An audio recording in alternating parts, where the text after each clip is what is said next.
आइए सुनिए, देखिए, समझिए सनातन सत्य।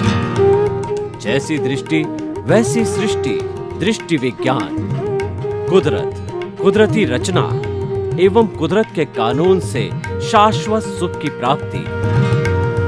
जोधपुर के परम पूज्य महात्मा उपासक प्रोफेसर डॉक्टर सोहन राज तातेड़ के निर्देशन में सनातन सत्य। जैसी दृष्टि वैसी सृष्टि, दृष्टि विज्ञान।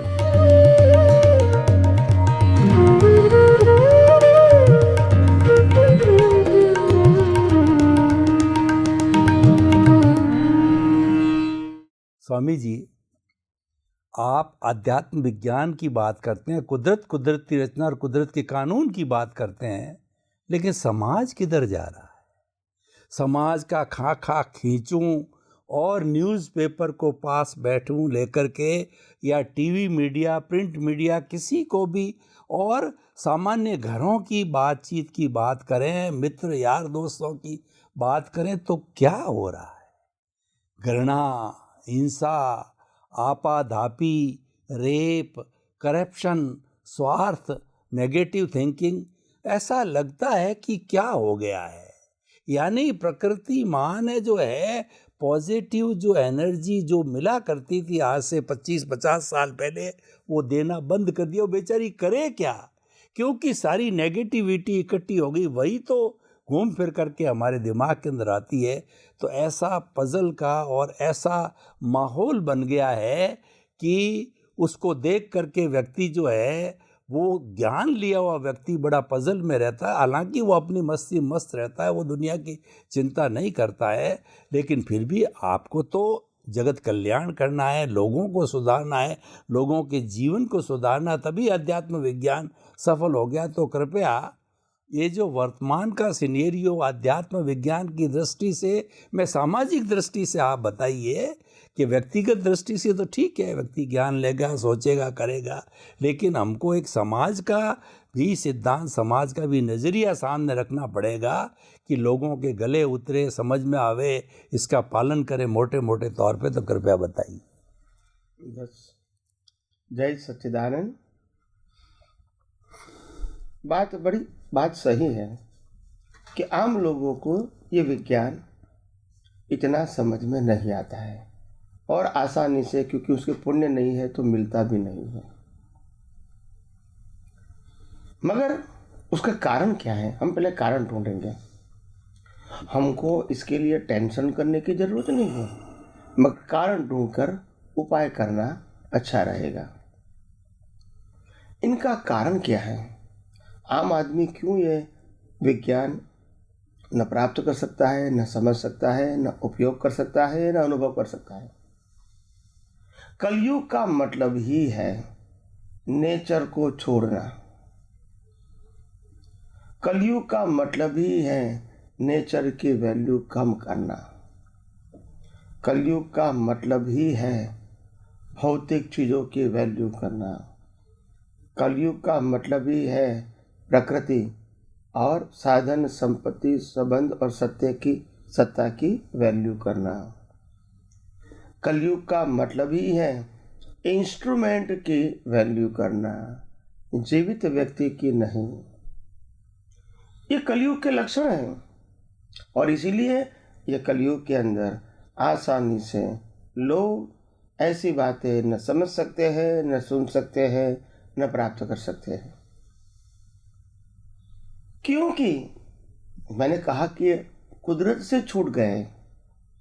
आज हमारे समाज में आप इर्द गिर्द देखोगे, सुबह से शाम तक उनको सूर्य नारायण को देखने का समय नहीं है, चंद्र को देखने का समय नहीं है, आकाश को देखने का समय नहीं है। दिख जाता है वो अलग बात है, और देखना अलग बात है। दिख जाने का मतलब होता है बट नेचुरल, विदाउट इंटरेस्ट।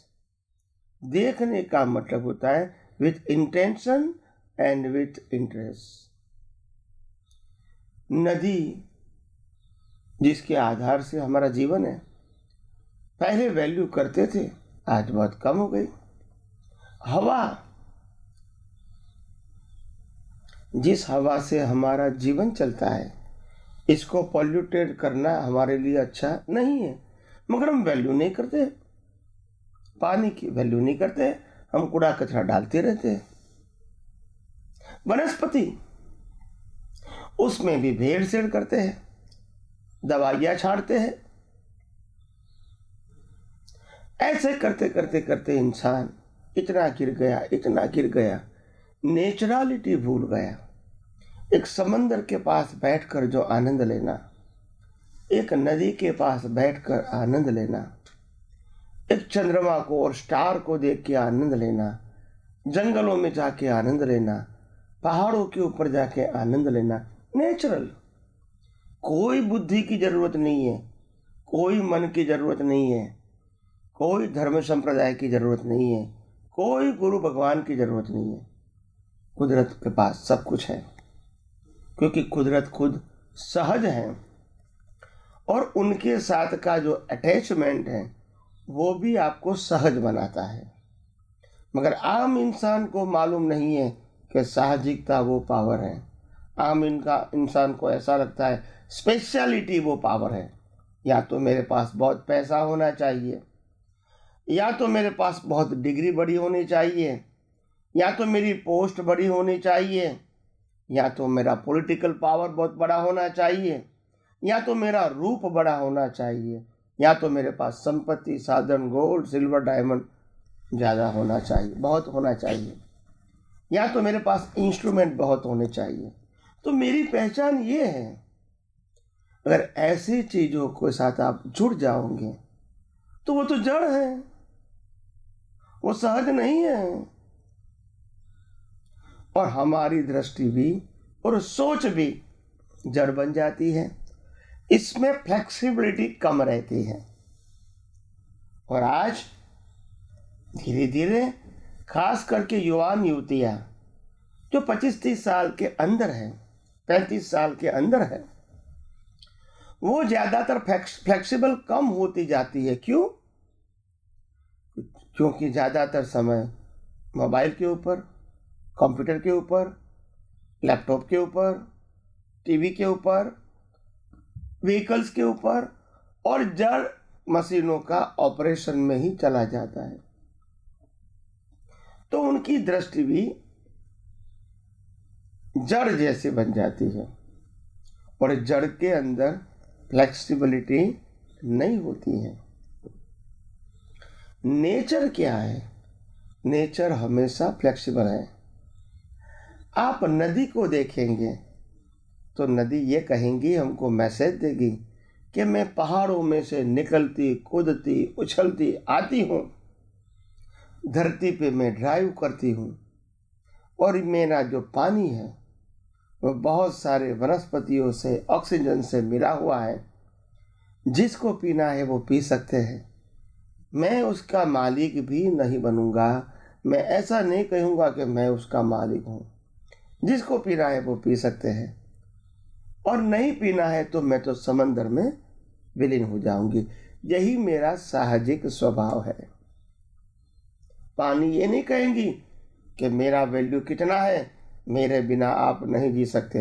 ऐसा अहंकार वो नहीं करेंगे। हालांकि पानी की वैल्यू हमारे जीवन में बहुत है, मगर वो पानी अहंकार नहीं करेंगे। हवा, जिसको हम प्राणवायु बोलते हैं, क्या बिना प्राणवायु हमारा जीवन शक्य है? नहीं है। मगर कभी बोलेंगे हवा कि मेरे बिना आपका जीवन अस्तित्व नहीं हो सकता है, इसीलिए मेरी ही वैल्यू है। वनस्पति जो ठंडी, गर्मी, बारिश तीनों अवस्था को सहन करती है मगर फिर भी स्थिर रहती है, खिलती रहती है, क्या वो कहेगी कि मेरे बिना आपका जीवन अस्तित्व नहीं हो सकता है? नहीं बोल सकती है, क्योंकि ये साहजिकता है। उनका जीवन ही ये है, दूसरों के लिए है, दूसरे के अस्तित्व के लिए है। मनुष्य क्या समझता है? बचपन से मेरे को जो प्राप्त हुआ, संबंधों के रूप में, संपत्ति के रूप में, साधन के रूप में, स्टेटस के रूप में, ये सब मेरा है। अधिकार भी मेरा है, मालिकीपन भी मेरा है। मैं किसी को दूं या ना दूं मेरी मर्जी की बात है। अगर मैं दूंगा तो फिर उसको पेमेंट करना पड़ेगा। मैं कुदरत का ऐसा नहीं मानता हूं। और इसीलिए धीरे धीरे आदमी भौतिकवाद में चला गया। मटेरियल और मनी की वैल्यू बढ़ गई और नेचर और नेचुरलिटी की वैल्यू धीरे धीरे कम होती गई, और इसीलिए उसमें फ्लेक्सिबिलिटी की गुंजाइश नहीं होती है। आज के युवान युवती इतने रिजिड हो गए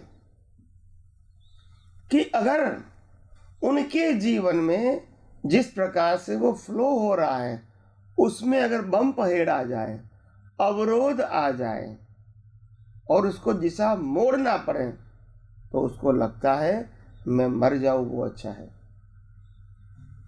वो संजोग को, बम्प हेड को स्वीकार नहीं कर सकते हैं।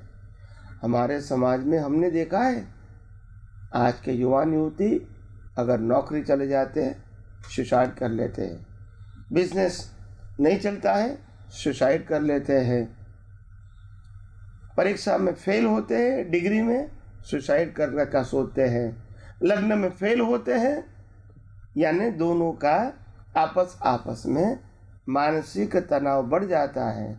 तो या तो वो सेपरेशन करने का सोचते हैं या तो वो मरने का सोचते हैं।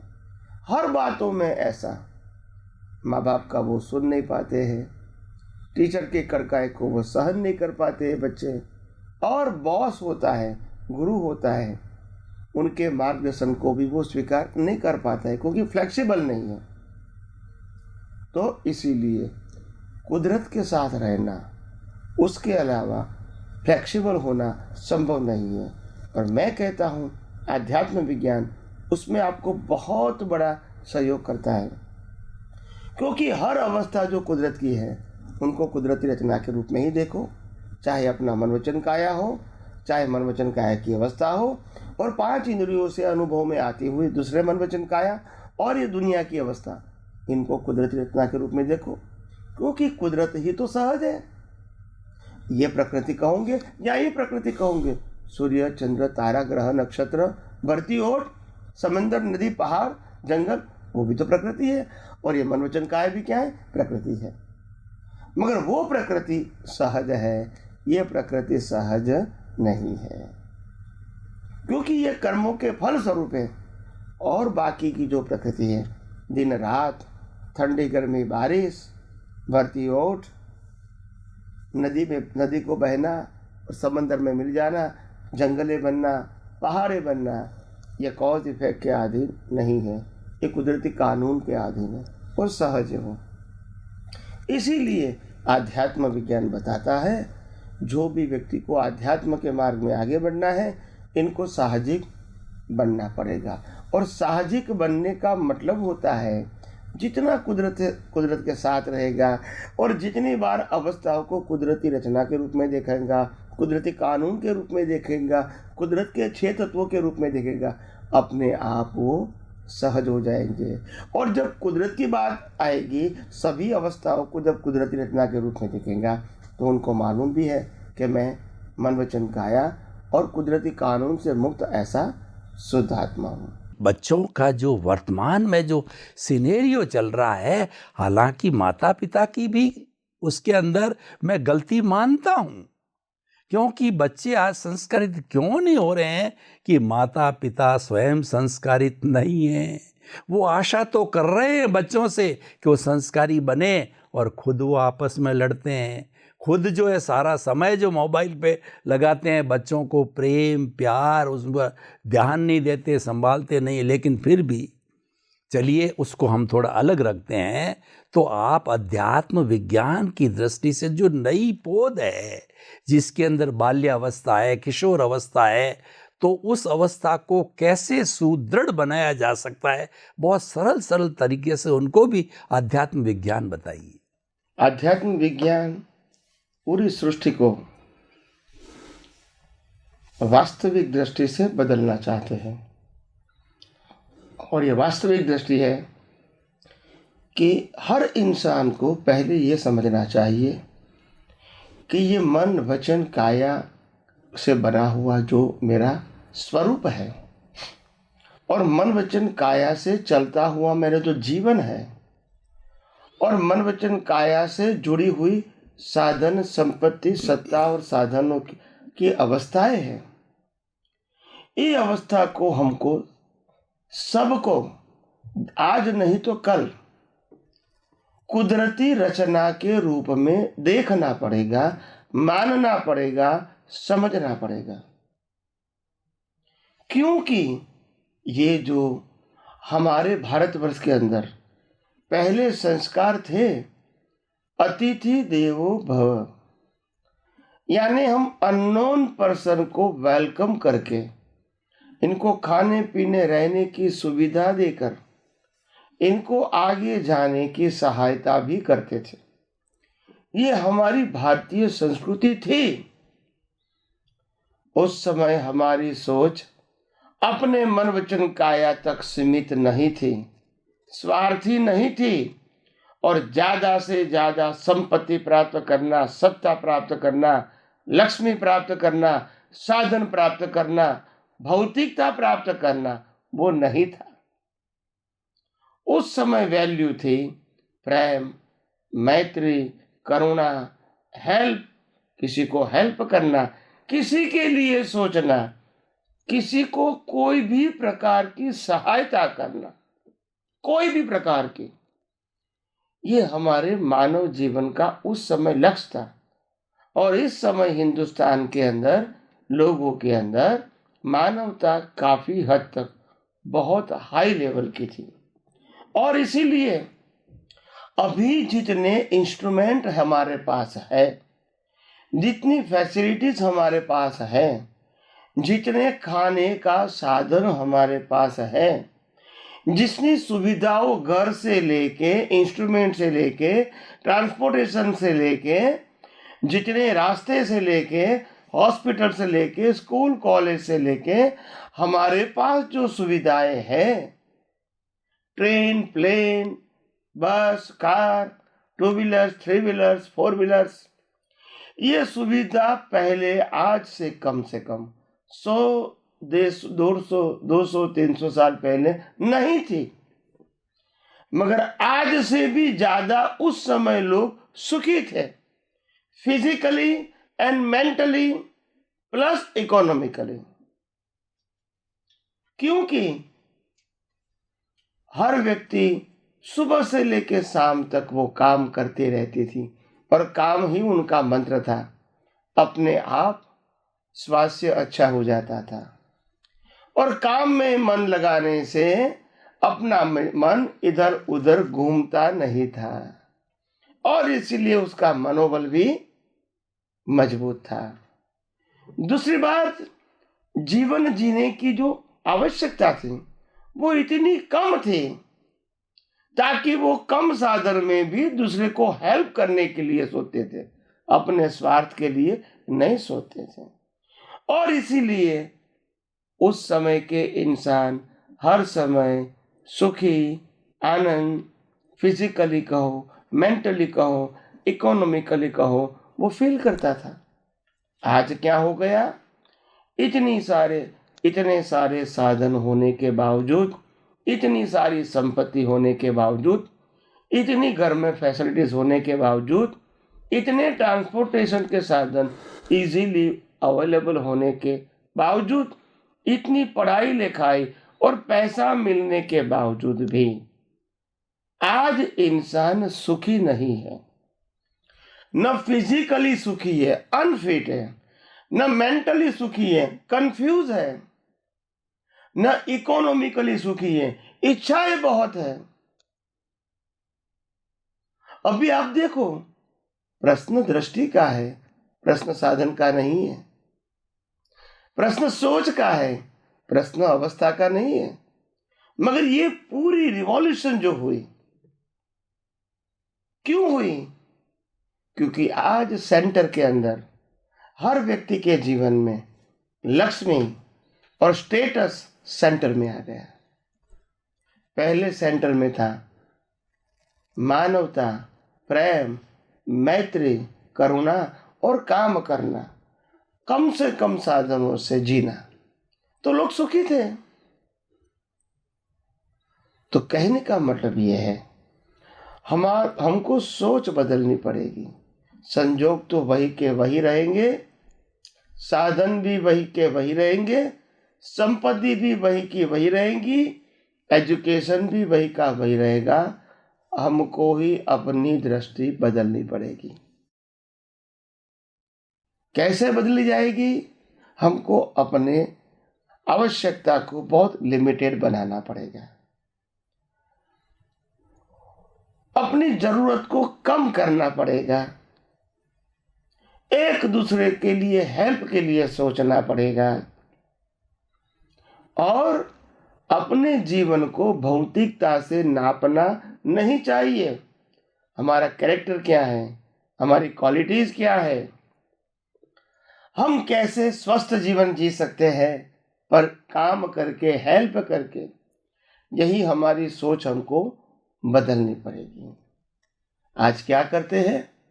हम फिजिकल काम नहीं करते, बौद्धिक काम ज्यादा करते हैं, जिससे साधनों का यूज कर सकते हैं और पढ़ाई करके पैसा भी प्राप्त कर सकते हैं।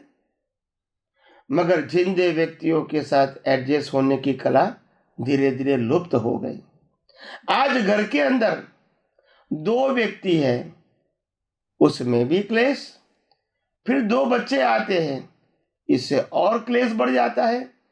इससे छुटकारा तो मैं पा नहीं सकता हूं, बाद में मेहमान आ जाते हैं तो हमारा जीवन डिस्टर्ब हो जाता है, और इस समय मैं इन अवस्थाओं को संभाल नहीं पाता हूं। तो मेरे को लगता है 4 व्यक्ति तो हमारे घर के अंदर, हम 2 और हमारे 2, वो तो कंपल्सरी है। मगर बाकी जो लोग आते हैं, चाहे वो फैमिली मेंबर्स हो, चाहे रिलेटिव्स हो, फ्रेंड्स हो या नेबर हो, मगर वो हमको पसंद नहीं होता है। कब जाते हैं, यही हमारी सोच रहती है, क्योंकि हमारे ऊपर शारीरिक और मानसिक लोड बहुत बढ़ गया है, अनबेरेबल हो गया है।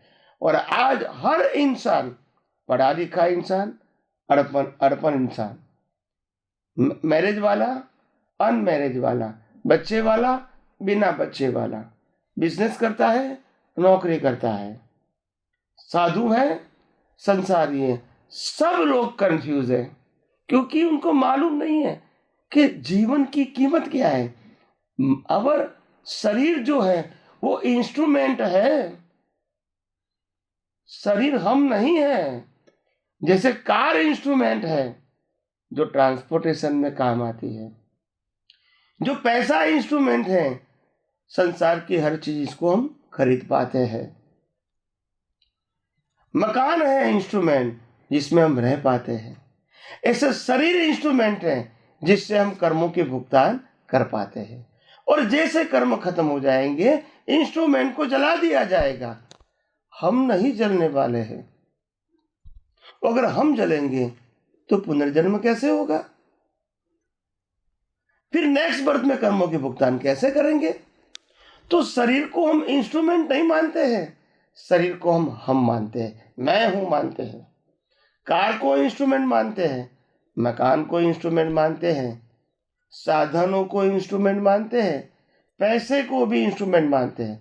शरीर को इंस्ट्रूमेंट नहीं मानते हैं, शरीर को मानते हैं हम शरीर है, मेरा शरीर है और हम शरीर है। बस ये गलती हो गई, और इसीलिए हमारा शरीर, हमारी सोच के अंदर से जो सेंटर पॉइंट था, मैं आत्मा हूं, वो निकल गया, मैं शरीर हूं, वो आ गया। तब से हिंदुस्तान में पजल शुरू हो गया, और जिसका कोई सॉल्यूशन नहीं है, क्योंकि हम पजल में ही पैदा होते हैं, पजल में ही जीते हैं और पजल में ही मरते हैं, क्योंकि हमारा सेंटर पॉइंट शरीर है। और कुदरत का कानून बिल्कुल साफ है, आप जब पैदा होंगे कुछ भी लेकर नहीं आने का है, और आप मर जाओगे तो कुछ भी लेकर जाना नहीं है आपको। It is compulsory. और जो भी आपने पाया है संपत्ति के रूप में, साधन के रूप में, सत्ता के रूप में, शब्दों के रूप में, वो छोड़कर ही जाना है, including your degree and your experience of the relative truth. Professional truth वो भी छोड़ के जाना है, ले नहीं जा सकते हो। और इसीलिए इस अवतार में एक व्यक्ति एमडी बनी है, डॉक्टर बनी है, गोल्ड मेडलिस्ट है, 40 साल की प्रैक्टिस करता है, फिर वो 5 साल के बाद गुजर जाता है, फिर जन्म लेता है, फिर जब बालक बनता है फिर इसको बाल मंदिर में ही जाना है। तो पहले का ज्ञान कहाँ गया? पहले की संपत्ति कहाँ गई? पहले के संबंध कहाँ गए? सब छूट जाता है और कुदरत हमारी सोच के ऊपर हंसता है। तुम्हारा नहीं है, तुम्हारा क्यों मानते हो?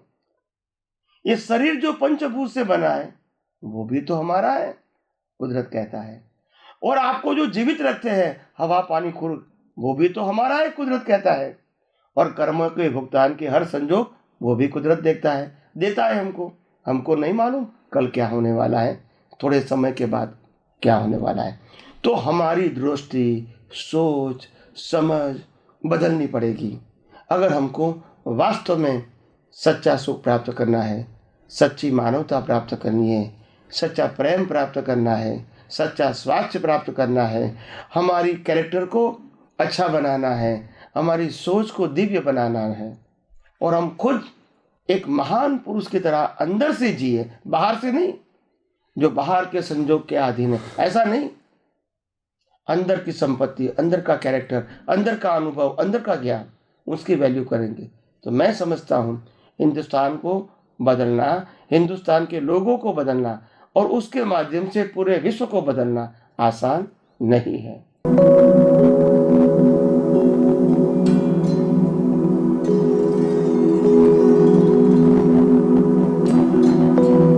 एक ऐसा अंतर्राष्ट्रीय ख्याति प्राप्त मानव जो गुरु प्रेरणा से पिछले 20 वर्षों से वानप्रस्थ जीवन जीते हुए 24 घंटे मानवता की सेवा में संलग्न है।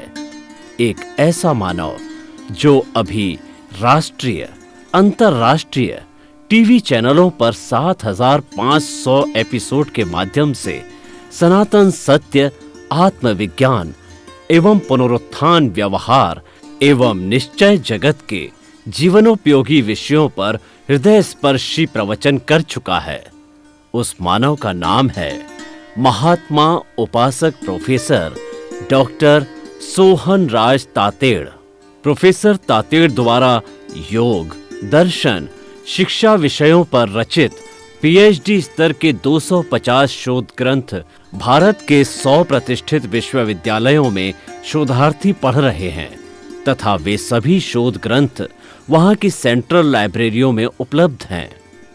महात्मा सोहन राज ने अभी तक हजारों स्कूलों, कॉलेजों, विश्वविद्यालयों एवं संस्थाओं में सेमिनार, वर्कशॉप, कैंप लगाकर लाखों विद्यार्थियों को योग, दर्शन, शिक्षा का प्रशिक्षण देकर उन्हें सुसंस्कारित किया।